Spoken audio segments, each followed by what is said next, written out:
దేవుడు ఏం చేశారంటే భూమిని అలాగే సముద్రములను అలాగే మరి విత్తనములు గల ఫలమిచ్చు ఫలవృక్షములను ఆయన చేసినట్టుగా మనకు కనబడుతుంది. 13వ వచనం మనం చూస్తే అస్తమయమును ఉదయమును కలుగుగా 3వ దినమాయెను. Praise God. మరి 4వ రోజున ఏం చేశారు దేవుడు అని మనం చూస్తే దేవుడు పగటిని రాత్రిని వేరుపరుచున్నట్లు ఆకాశ విశాలమందు జ్యోతులు కలుగును కాకని పలికెను. అవి సూచనలను కాలములను దిన సంవత్సరములను సూచించుటకే ఉండుగాకని భూమి మీద వెలుగిచ్చుటకు అవి ఆకాశ విశాలమందు జ్యోతులే ఉండుగాకని పలికెను. ఆ ప్రకారమాయను. తర్వాత మనం చూస్తానండి దేవుడు ఆ 2 గొప్ప జ్యోతులను అనగా పగటి నీళ్ళకు పెద్ద జ్యోతిని రాత్రి నీళ్ళకు చిన్న జ్యోతిని నక్షత్రములను చేసెను. ఇలా మనం చదువుకుంటూ వస్తే 19వ వచనం మనం చూస్తే అస్తమయమును ఉదయమును కలుగగా 4వ దినమాయెను. అంతా బాగానే ఉంది కదా బ్రదర్ అని మనకు అర్థమవుతుంది. కానీ కొంచెం మనం ఆలోచిస్తేనండి మొదటి రోజున దేవుడు వెలుగును చేశారు, 2వ రోజున దేవుడు ఆకాశాన్ని చేశారు, 3వ రోజున దేవుడు భూమిని సముద్రములను అలాగే ఆ విత్తనములు కలిగినటువంటి ఫలవృక్షములు గల ప్రతి వృక్షమును చేశారు. మరి ఇక్కడ మనకి రావాల్సిన ప్రశ్న ఏంటంటేనండి, ఒక రోజు మనకి ఏర్పడాలి అంటే కనుక 1 డే మనకి ఫామ్ అవ్వాలంటే కనుక ప్రియులారా భూమి తన చుట్టూ తాను తిరగాలి. అదేవిధంగా దాన్నే భ్రమణం అంటారు. భూమి తన చుట్టూ తాను తిరుగుచు సూర్యుని చుట్టూ తిరగాలి. మరి భూమి వచ్చిందే 3వ రోజును. మరి భూమి లేకుండా మొదటి 2 రోజులు ఎలా అయిపోయాయి? సరే భూమి ఉంది కదా అనుకుంటే కనుక అసలు భూమి దేని చుట్టూ తిరగాలి? ఇంతకీ సూర్యుని చుట్టూ తిరగాలి. మరి ఆ సూర్యుడు చంద్రుడు నక్షత్రాలు ఇవన్నీ ఎప్పుడు వచ్చాయి? ఇంతకీ 4వ రోజున వచ్చాయి. మరి భూమే లేకుండా అసలు మొదటి 2 రోజులు ఎలా కంప్లీట్ అయిపోయాయి? ఈ సూర్యుడు లేకుండా మరి విత్తనములు ఇచ్చు ఫలవృక్షములు గల ప్రతి వృక్షం ఎలా వచ్చాయి? చూడండి, వీటికి ఆన్సర్స్ మనం ఏదో విధంగా సర్ది చెప్పుకొని మనం కనుక వెళ్తే దానికి ఎవరు ఏం చేయలేరండి. ఎందుకంటే ఇప్పుడు ఒక ప్రశ్నని మనం నిజాయితీగా సమాధానం చెప్పాలనుకున్నప్పుడు అది ఎగ్జాక్ట్గా మనం చెప్పాలంతే. దాన్ని మనం డొంక తిరుగుడుగా ఇలా తిప్పి అలా తిప్పి దేవుడు ఏమైనా చేసేయగలరు, దేవుడు ఏదైనా చేయగలరు అనుకుంటే బైబిలే చదవాల్సిన అవసరం లేదు నన్ను అడిగితే. ఎందుకంటే దేవుడు ఏదైనా చేసేస్తారు, అప్పుడు బైబిల్ ఎందుకు ఇంకా? కానీ మనం సువార్త ప్రకటించాలి అంటే నువ్వు నమ్ముకున్నటువంటిది నిజమైనటువంటి దేవుడు అయి ఉంటే కనుక, నువ్వు నమ్ముకున్న గ్రంథం పరిశుద్ధ గ్రంథం అయి ఉంటే కనుక అందులో అపరిశుద్ధమైన ఉండవో. పరిశుద్ధ గ్రంథం కనుక ప్రతి ఒక్కదానికి పర్ఫెక్ట్ ఆన్సర్ ఉంటుంది. Because God is not imperfect, he is perfect. He is so perfect. ఆయన పరిశుద్ధుడు, ఆయన అన్యాయం చేయవాడు కాదు, ఆయన ఏ దుష్కార్యం లేదు, ఆయన అబద్ధం నేరడు, ఆయన అబద్ధాలు చెప్పరండి ఆయన. మరి అలాంటప్పుడు భూమి ఎలా వచ్చింది? మొదటి 2 రోజులు ఎలా కంప్లీట్ అయిపోయాయి? సూర్యుడు లేకుండా భూమి మీద మొక్కలు ఎలా వచ్చాయి? కొంతమంది అంటారండి, అంటే బ్రదర్ మరి భూమి మీద ఉన్నటువంటి మొక్కలన్నీ కూడా సూర్యుడు ఉంటేనే బ్రతుకుతాయి బ్రదర్, సూర్యుడు లేకుండా బ్రతికే మొక్కలు కూడా ఉన్నాయి కదా బ్రదర్ అంటే మంచిదేనండి. సూర్యుడు లేకుండా బ్రతికే మొక్కలు కూడా ఉన్నాయి, కాదనట్లేదు. కానీ విత్తనములిచ్చు ప్రతి ఫలవృక్షము ప్రతి వృక్ష ఫలములు కలిగినట్టు భూమి మొలిపించింది. హౌ?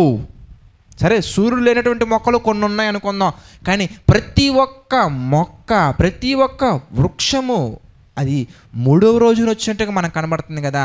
మరి సూర్యుడు ద్వారా బ్రతికే ఆ మొక్కలు ఎలా వచ్చాయి చెప్పండి? మరి సూర్యుడు 4వ రోజున వచ్చి ఉంటే కనుక మరి 3వ రోజు ఎలా కంప్లీట్ అయిపోయింది చెప్పండి? ఏమండి, ఈ ప్రశ్నలు మనం సర్ది చెప్పుకుంటూ మనం వెళ్ళిపోయామంటే కనుక దానికి ఎవరు ఏం చేయలేరండి. సరైన సమాధానాలు తెలుసుకోవాలి, క్రిస్టల్ క్లియర్గా నాకు అర్థం అవ్వాలి, దేవుడి గురించి నాకు పరిపూర్ణంగా అర్థం అవ్వాలి అని కనుక మనం ఆలోచించి ధ్యానించగలిగితే కనుక నిజంగా ప్రియులారా కోట్లు ఖర్చు పెట్టినా కూడా కొనలేనటువంటి విలువైన విషయాలు మనకి ఈ ఆదికాండం మొదటి అధ్యాయంలోనే మనకు దొరుకుతాయండి. ఇన్ని కోట్లు ఖర్చు పెట్టినా కూడా ఈ భూమి మీద ఉన్న ధనమంతా తీసుకొచ్చి ఒక కాటాలో వేసి ఒక మూలను వేసి మరొక మూలను కనుక ఈ ఆదికాండం ఫస్ట్ చాప్టర్ వేస్తే చాలండి, ఆ డబ్బులన్నీ ఎటు వెళ్ళిపోతాయండి, పనిచేయవు.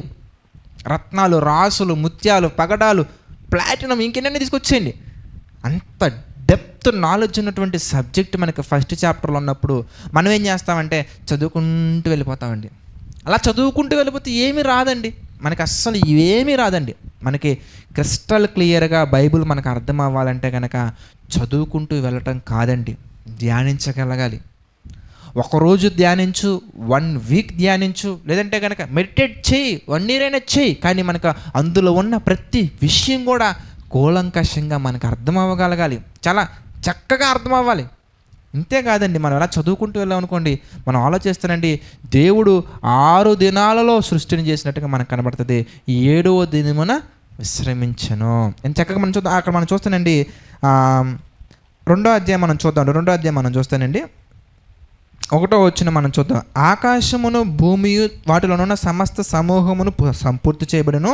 2వ వచనం, దేవుడు తాను చేసిన తన పని 7వ దినములోగా సంపూర్తి చేసి తాను చేసిన తన పని అంతటి నుండి 7వ దినమున ఏమైందండి, విశ్రమించెను. 6 దినాలలో అంత పెద్ద విశ్వం ఎలా కంప్లీట్ అయిపోయింది, అందులో మనిషి ఎలా వచ్చారు, ఇది ఇంకొక ప్రశ్న. దేవుడు ఏదైనా చేసేస్తారని అంటే ఎస్, అల్టిమేట్ ఆన్సర్ అదే, దేవుడు ఏదైనా చేయగలరు. కానీ ఎలా, సైంటిఫికల్గా మనం ఆలోచిస్తే, శాస్త్రీయంగా మనం ఆలోచిస్తే ఈ సృష్టి ఏర్పడింది కొన్ని కోట్ల సంవత్సరాలు కదా.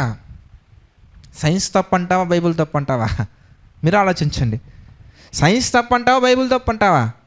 ఏమండి, సైన్స్ అయినా కానీ కొన్ని విషయాల్లో పొరబడినట్టుగా మనకు కనబడుతుందండి. పొరపడ్డారు సైన్స్, ఇప్పటికీ కొన్ని విషయాలు పొరబడుతూనే ఉన్నారు. కొన్ని చోట్ల ఇంతకు ముందు కాలంలో 9 గ్రహాలు అని చెప్పారండి, తర్వాత మళ్ళీ 8 గ్రహాలు అని చెప్తున్నారండి. ఇప్పుడు మళ్ళీ I think they are counting. మీరు ఆలోచించండి, భూమి మొదట్లో బల్లపరుపుగా ఉందని చెప్పారండి, మళ్ళీ తర్వాత గోళాకారం అని చెప్పారండి. బైబిల్ అలా మాట మార్చినట్టుగా మనకు ఎక్కడ కనిపించదండి, నువ్వు ఒప్పుకున్నా ఒప్పుకోకపోయినా. ఇంతకు ముందు కాలాలలో నక్షత్రాలు కదలవని చెప్పేవాళ్ళండి, తర్వాత ఎడ్మండ్ హెల్లీ తోకచుక్కని ఆధారం చేసుకుని తర్వాత మళ్ళీ నక్షత్రాలు కదులుతాయని చెప్పారండి. వాళ్ళు ఒప్పుకున్నా ఒప్పుకోకపోయినా ఆది కాండం దగ్గర నుంచి దేవుడు చెప్తున్నటువంటి మాట ఒకటే, నక్షత్రాలు కదులుతాయి, వాటిని వాటి కాలముల్లో నేను తీసుకొస్తున్నాను, వాటికి పేర్లు కూడా పెట్టాను, వాటికి కొన్ని గ్రూప్స్ ఉన్నాయి, వాటికి మళ్ళీ డిఫరెన్షియేషన్ ఉంది. దేవుడు మాట మార్చరండి. నక్షత్రాలు కదులుతాయని చెప్పారు, కదులుతున్నాయి అంతే.